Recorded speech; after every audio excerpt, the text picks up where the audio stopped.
What's up, traders? Zach here from the Trading Network. Hope you guys are doing well and that you're off to a good start to your trading week.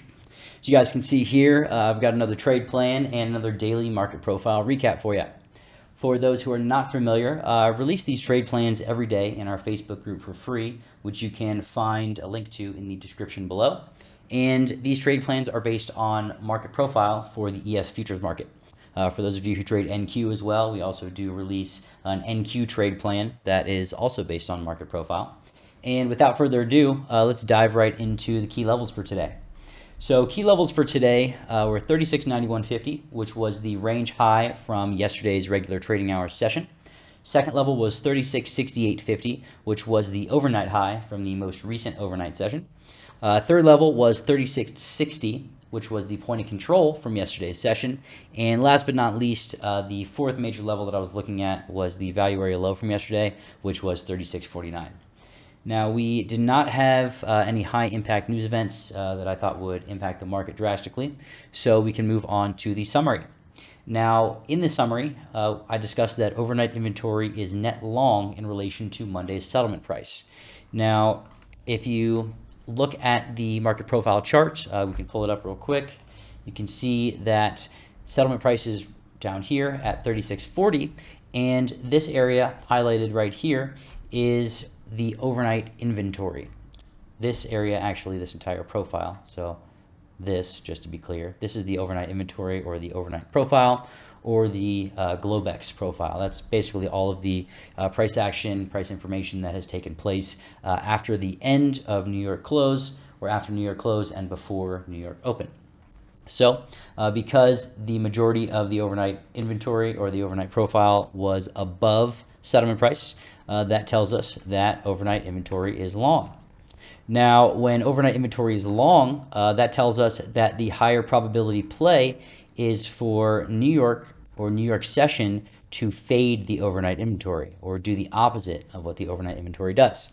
So if the overnight inventory is long, the New York session will typically fade that and go short, or we'd see selling pressure. Now, with that said, we must determine what type of profile open we have and where we're opening in relation to the previous session's profile. So with that said, you can see here that we opened, this is our O period right here, so you guys can see. So that's where we opened up, and we opened up within the range, obviously, from yesterday, and not only within the range, but also within the value area. You can see value areas right here. You can see the profile gets shaded outside of value, and the value area levels are right here, these blue levels. So this is value area high, value area low, which lined up with point of control from December 11th, which we will get into.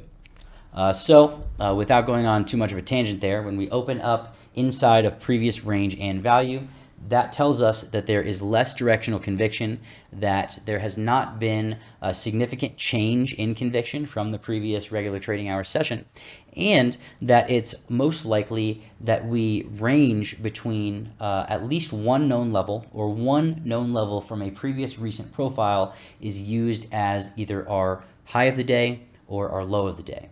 So as soon as I see us open within range and value, I'm thinking, okay, one of these levels, one of these recent relevant levels is likely going to be our low of day or a high of day. So I start looking at levels from previous profiles to really spot out high probability areas of interest and areas where I can take high probability trade opportunity. So moving back into the profile plan here, you can see that the second half of my summary discussed that I was going to be looking for price to hold above the point of control from yesterday at 36.60 for upside directional conviction to possibly develop. If price could hold above that level and use that level as support, I was going to be looking to take long scalps towards the initial balance high from yesterday at 36.76 and yesterday's value area high at 36.8150.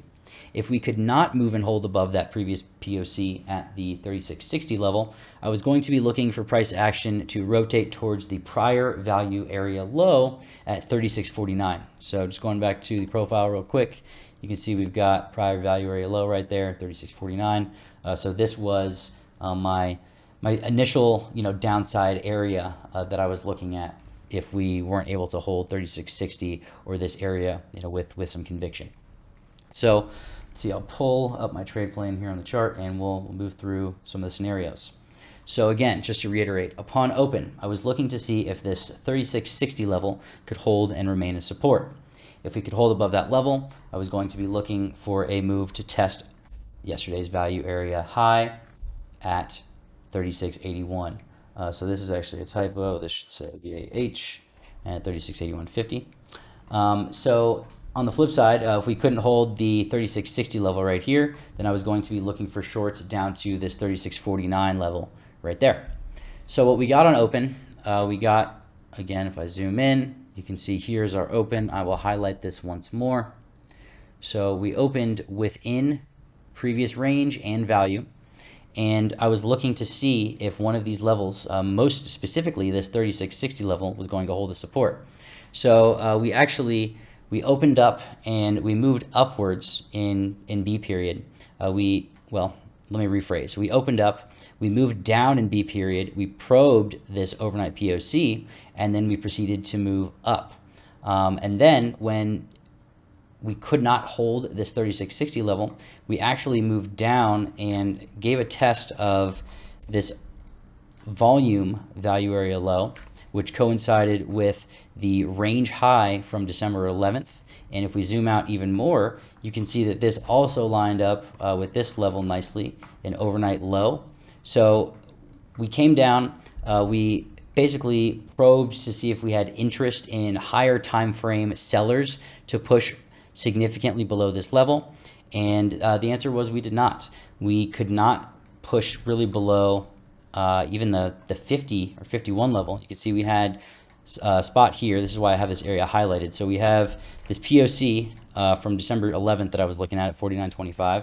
We have 51.50, which was the initial balance high, and then we have the value area high at 54.25, and then you can see that we also have this level here, 36.55, which was value area low from December 10th RTH session, 36.51.25, which was the value area low and the range low from December 9th session. So a lot of interest in that area, and that's what I'm looking for. I'm looking for areas where profile levels are lining up, and I'm looking for those levels to hold, or if they break, then I'm looking for moves lower. So if this level broke, I would be looking for move back down to settlement and range lows essentially. So with that said, after we probed this level and could not get higher time frame interest in selling or pushing lower, we then began to move back up through our profile levels and through the rest of our higher targets. So if I clear my profile here, you can see that 3660 was the line in the sand. So I was looking for a price to get acceptance or hold above this level, or do the most business, do business above that level to determine or to show me that the market was determining that area's fair value, which is exactly what we did. So when we moved above 3660, I was looking at the following levels. Scrolling down a little bit, if ES moves and holds above 3660, I was targeting 3667, which was another major level, again, where many profile levels were lining up.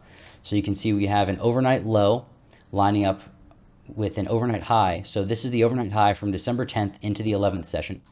This is the overnight low from the December 13th into the December 14th session.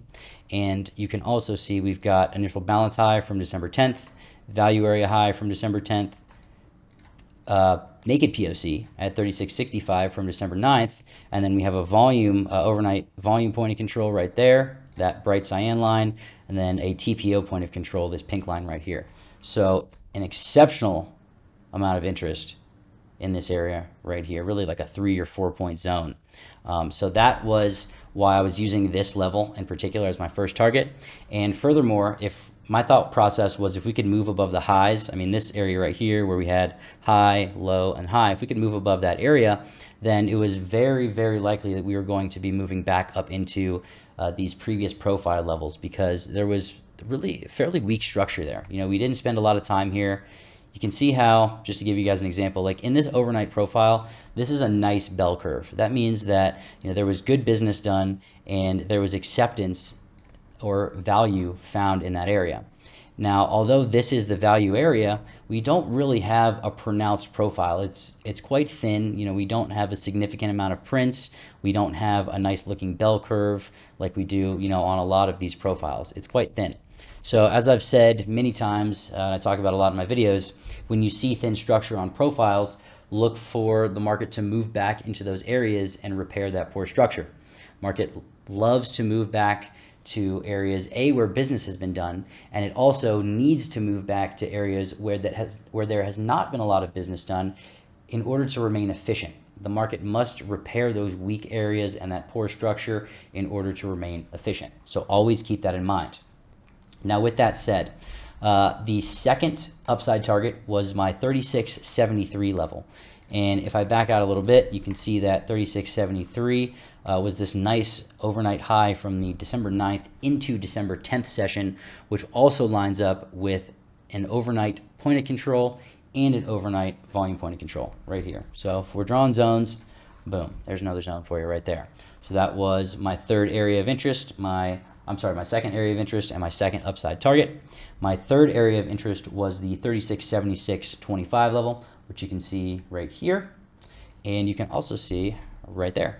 So that was the initial balance low from yesterday, also known as the opening 1 hour range low from yesterday. So that was another area of interest, and you can see once again, we had some stuff going on in this area.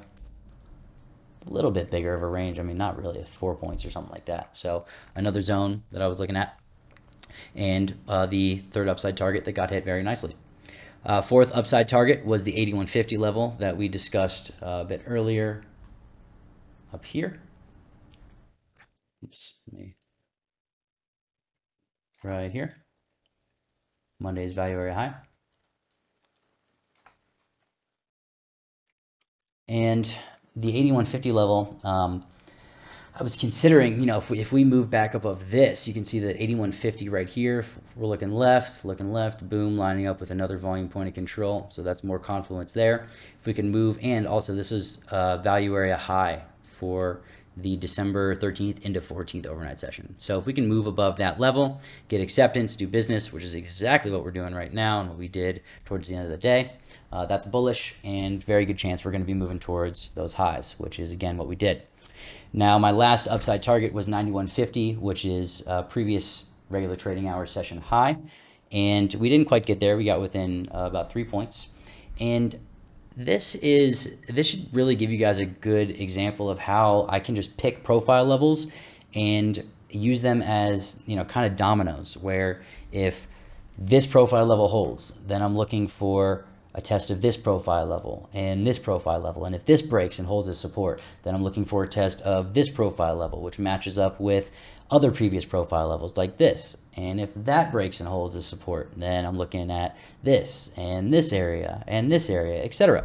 So it might seem too simple, and the profile is really not complicated. It looks a little crazy, I'm sure, but the information that we're getting from it is not complicated really when it comes down to it. We're just getting information that most people are kind of guessing and just trying to draw random support and resistance levels to pick out. We're getting this automatically plotted in the form of a bell curve, standard deviation bell curve, and we can take this information, as Jim Dalton says in Mind Over Markets, this information or information in general, data has been plotted on a standard deviation bell curve for a very long time and analyzed on a standard deviation bell curve for a very long time, and this is a really high probability way to look at the market and view levels and grab levels that will give you good trade opportunity. So when I see price hold above this POC or these POCs, I really should say, look at this, two POCs lining up.